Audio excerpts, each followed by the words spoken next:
One of my favorite authors, Rabbi Lawrence Kushner, once claimed that religion without humor is blasphemy.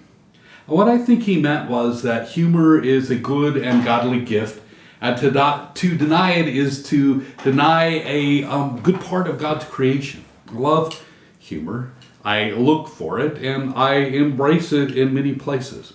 And one place I have found laced with humor is the Bible. Indeed, it has so much humor, I'm convinced that a theology of humor is possible.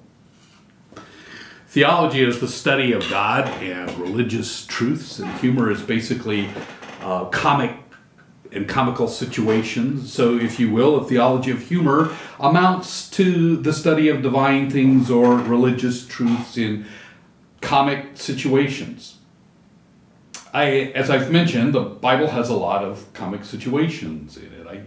I tell you that a lot, and I bring them up sometimes. And here's just a few quick examples. Adam's name, at the beginning of the Bible, is a pun on Adamah, the Hebrew word for earth, the substance that he's made of. It's like naming him human for being made of humus or clay or rocky or dusty or sandy or maybe better yet, mud.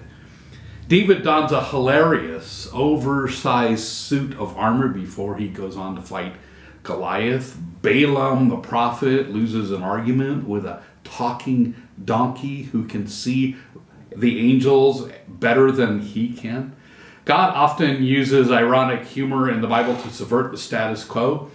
In the Old Testament, mighty Pharaoh raises a poor Hebrew child who ends up as Moses, the leader of liberation and the law.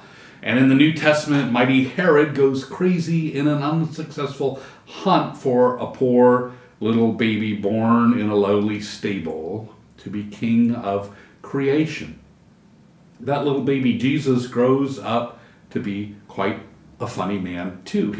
He notes how we see a speck in our neighbor's eye while we ignore a log in our own. He uses the hilarious image of a huge, lumpy camel going through the tiny eye of a needle. He rides a donkey in Jerusalem in a parade of people, mocking Pilate, who's riding in from the other side of town on a horse in a grand parade of power. The point of this joke being that God's power is not in earthly power, pomp, and circumstances, but in the least expected place, in the least things that we might know. A donkey and an itinerant Jewish rabbi, nobody to the power in the world at that time, except, of course, to God. And I could go on and on with biblical humor, as comedy truly can be found as an integral part of the Bible. Plain and simple, it is absolutely there. The Bible uses humor to amuse while it teaches. Jesus does that. He uses humor like that. And he uses it to protest and to preach. And the reason humor is used in the Bible and by Jesus is not only that it's fun, but we can learn by picking up points in the story, in humorous caricatures, and by seeing how silly humans can be. Humor often offers an easier lesson than direct criticism. It's also easier to remember sometimes than just plain, ordinary stories. When there's humor in it, we remember it better. With a theology of humor, we can understand that God wants us to laugh as well as laugh with us as we learn and we live and we go through life that can be rough. It's good to have some humor in it.